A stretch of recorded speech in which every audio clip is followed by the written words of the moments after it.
Up next on U.S. Bank Business Watch, presented by the Cincinnati Business Courier. It's a new age of cage-free workers, the new trend in how and where we work.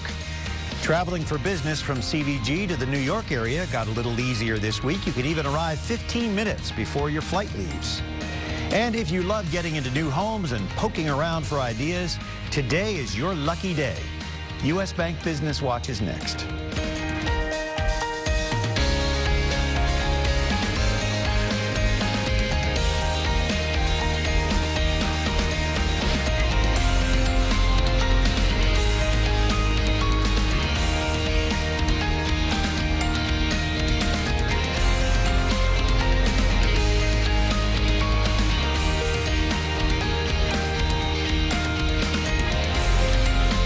Good morning. Welcome to U.S. Bank Business Watch. I'm Brian Patrick.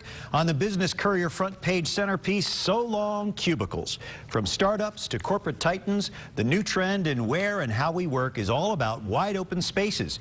dunnhumby USA, for example, recently unveiled designs for its new headquarters under construction at 5th and Race downtown. The inside will be missing one thing that most of us know well: cubicles. That's because workers at the consumer science firm reportedly only spend about 30% of their time at their desks. And Scripps recently emptied and gutted 4 floors to create a more collaborative workspace in its downtown corporate headquarters. One of the goals of a project like this is to have a what I call a wonderfully destabilizing event. And it was definitely destabilizing for our employees, creating a completely different work environment than we had in the past. So the flow is different, the feel is different, the music's a little different, all the other sounds are a little bit different. So the employee response has been very, very good, but it has not been entirely easy for everybody because we did so disrupt their lives. An assistant professor at UC's College of Design, Art, and Architecture and Planning says workspace like this is the future. Stephen Slaughter teaches a course called Workplace of the Future. He says the change is in part a response to younger workers who have a different relationship with technology and the way they interact. For an inside look at some other local companies creating these wide open spaces, be sure to read the print edition or visit our website.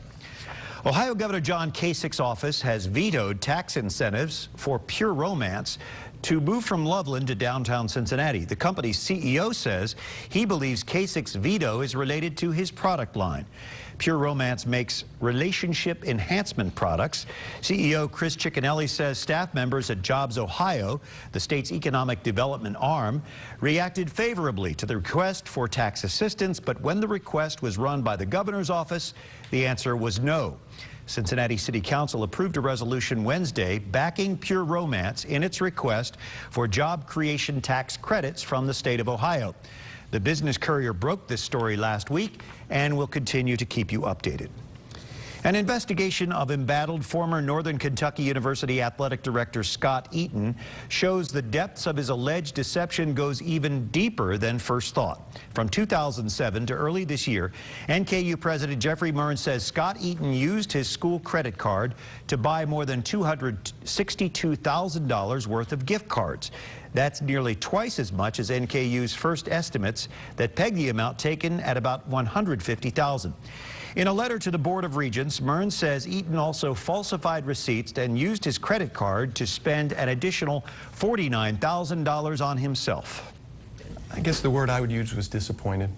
And, you know, as the letter makes clear and as the investigation demonstrated, that he deliberately engaged in a pattern of conduct over a significant period of time in which he abused the trust of many people at the university, and we're all victims of his conduct. Eaton's attorney says he doesn't believe his client stole as much as NKU claims.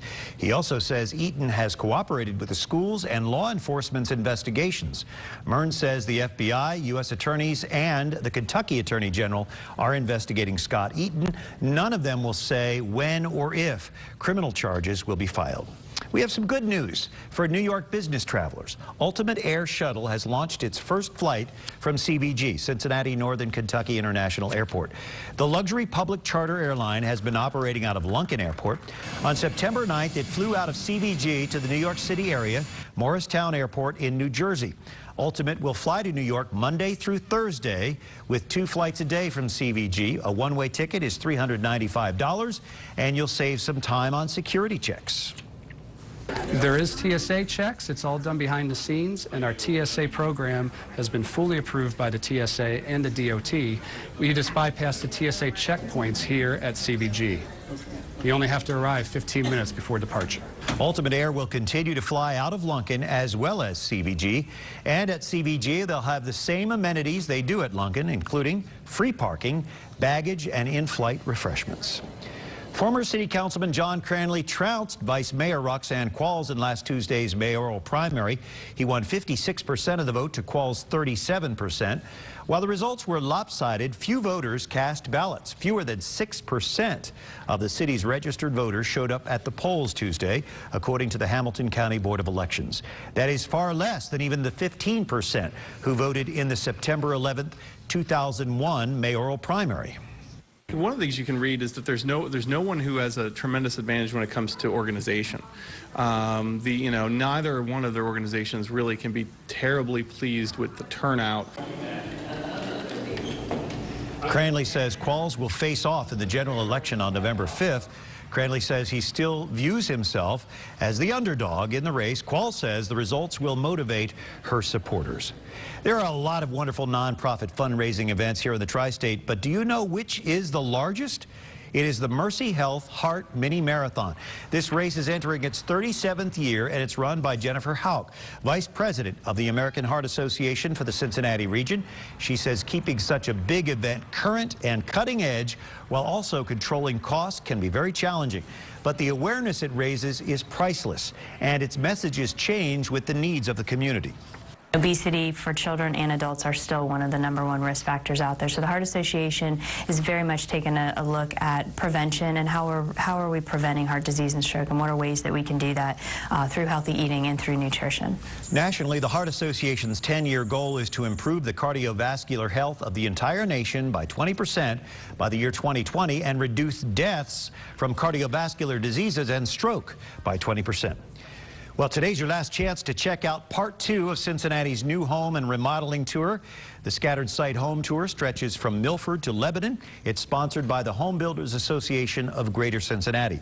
The tour includes 25 new properties and 2 remodeling entries. Admission to the participating homes is free. Organizers say the time is right for both buyers and sellers. We're certainly seeing a rebound this year. The market this year for new home construction is up about 38% so far this year through 8 months. And I think what's driving that is some pent-up demand that's been there for a while.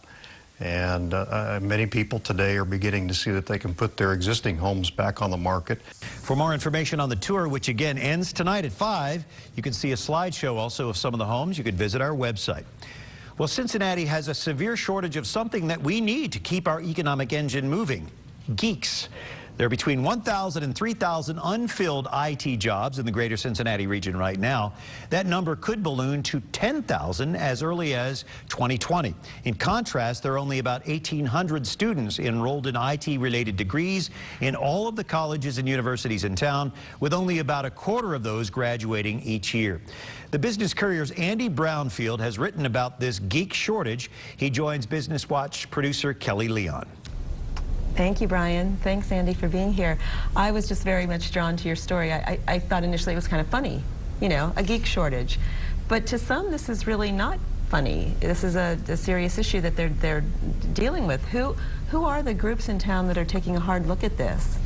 Well, the CIO Roundtable is a collaboration of 28 of the CIOs and top executives from many of Cincinnati's largest companies, and they're trying to connect employers with educators to make sure that schools are turning out the type of IT worker that these companies need, while the Partners for a Collaborative Workforce is working to increase the pipeline of these workers. And then the Greater Cincinnati, their USA Regional Chamber is working on educating students and getting them interested in getting into these type of jobs.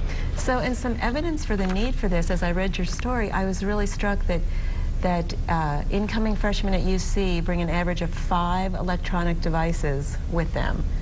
That just really struck me. Yeah, and for each of those devices, for every iPhone out there, for every Android phone out there, there are thousands of apps, and every single one of those apps, the Business Courier just launched a iOS version of our app. Each app needs a team of developers, of programmers, and of support staff to make sure everything runs smoothly. So while there does seem to be a lot of evidence that this is true, your story also talks about that some people are questioning whether the shortage actually is as severe as it seems to be.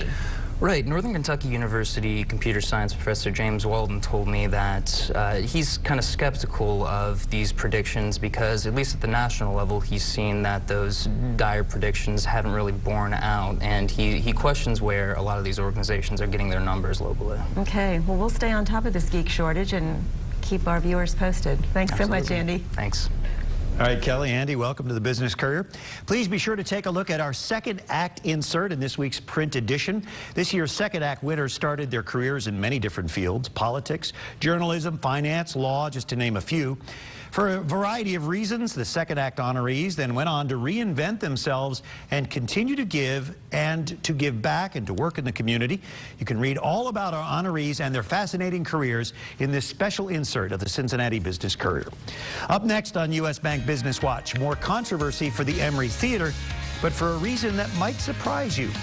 And the Cincinnati Reds are rounding third and headed for home in the 2013 season, but we're already talking about opening day 2014.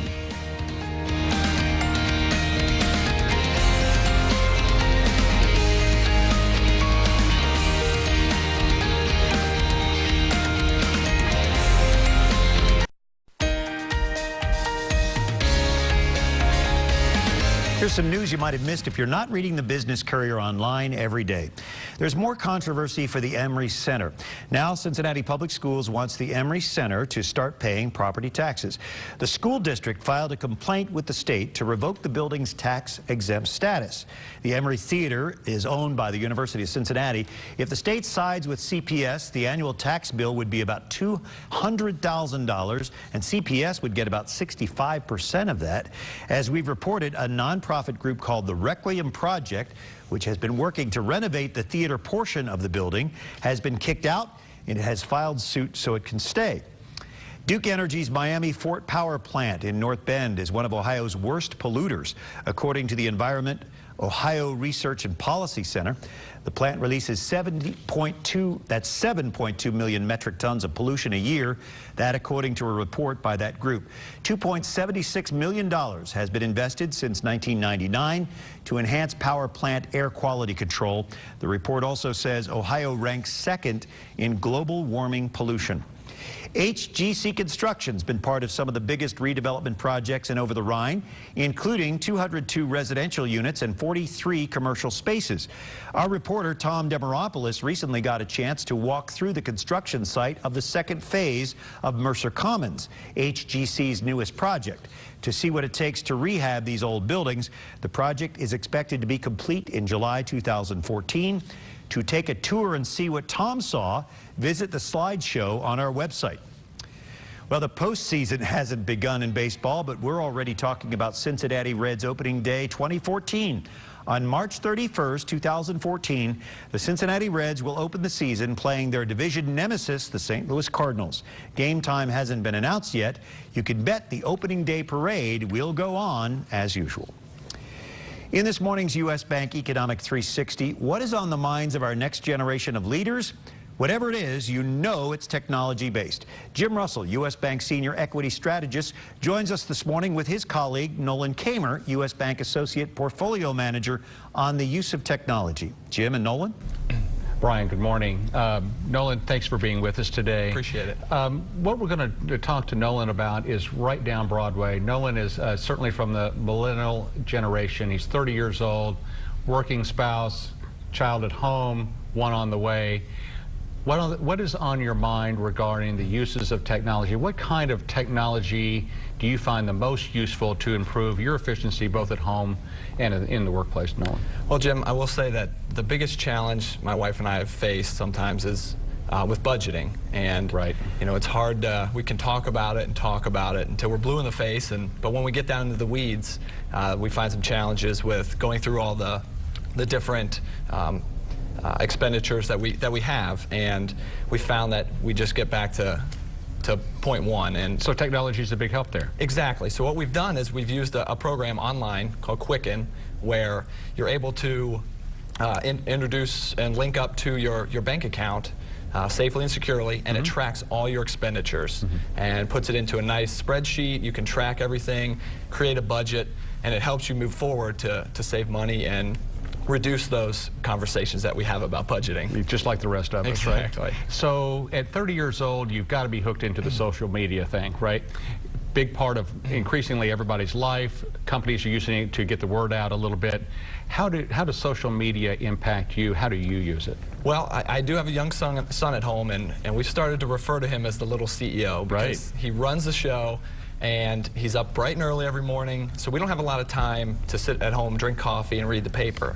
So I found that Twitter is a great tool and device to use to get caught up on all the daily activities, what's going on. I use my 10-minute walk into the office in the morning to go through and find out what's going on in the financial markets, as well as the world, and catch up on sports, all kinds of different things. And it allows me to spend the time with my family at home and not worry about that, catching up on everything else. And I see in the headlines that Twitter's going to actually, you can buy stock in Twitter for too much longer. Well, I'm sure we'll hear a little bit more about that. I think we will hear a little bit about it. Now let's turn to the smartphone. It's probably a device that's now become an appendage for most people. How do you use the smartphone? What is the best way that you use the smartphone as a millennial? So there's a number of apps out there that are available through smartphones, and you kind of have to pick and choose and find what's works best for you. For example, my wife and I have found that through mobile banking apps, we can deposit checks by just snapping a photo of it. Isn't that great? It's really convenient. You don't have to worry about going into the branch. It saves time. In addition to that, the holiday season is right around the corner. It's going to be here before we know it. And there's apps out there where you can scan the barcode of different products out in the stores and keep them, pictures, profiles of them on your phone, so that as you see things that you think might be good ideas as Christmas gifts, you can track them on your phone. And in addition, it finds the best prices for you. So it's really convenient, and smartphone is something that's great technology for us to use. A different way to make that list and check it twice, right? Exactly. Nolan, thanks for being with us today. Brian, back to you. All right, Jim and Nolan and I use my U.S. Bank smartphone app all the time to do all my banking. Speaking of technology, is your company at cyber risk? How to protect and defend your assets is next on U.S. Bank Business Watch.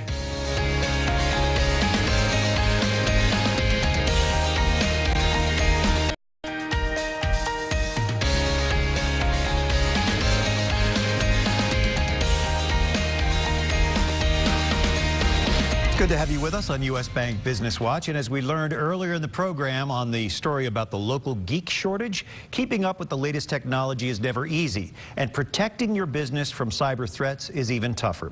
This Tuesday, the Business Courier will host an event called What is Cybersecurity?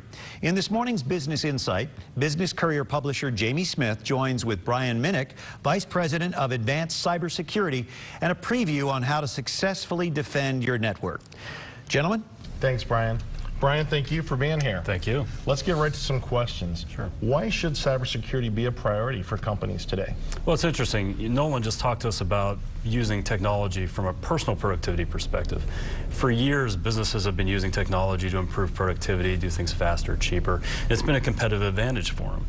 Now what we're starting to see is this advent of advanced targeted attacks, where people will actually use that same technology to break in and gain access to a company.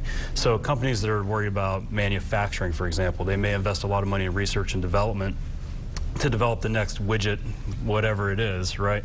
When they go to market, they have to recoup all of that R&D investment.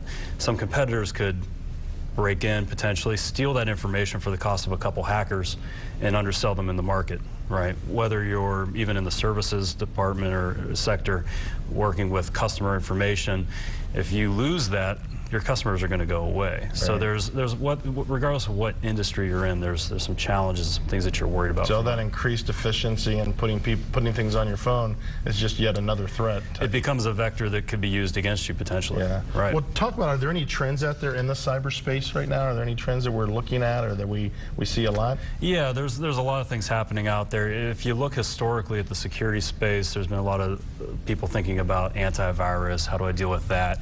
How do I patch my machines? How do I manage vulnerabilities? And it's been really kind of a cookbook approach to security. You do 1, 2, and 3. If you're doing that, you're secure. And what we're seeing now from a trending perspective is, as we get into more targeted attacks, it's no longer good enough to do steps 1, 2, and 3 and be secure, because someone's actively poking at your defenses, trying to figure out what vulnerability do you specifically have?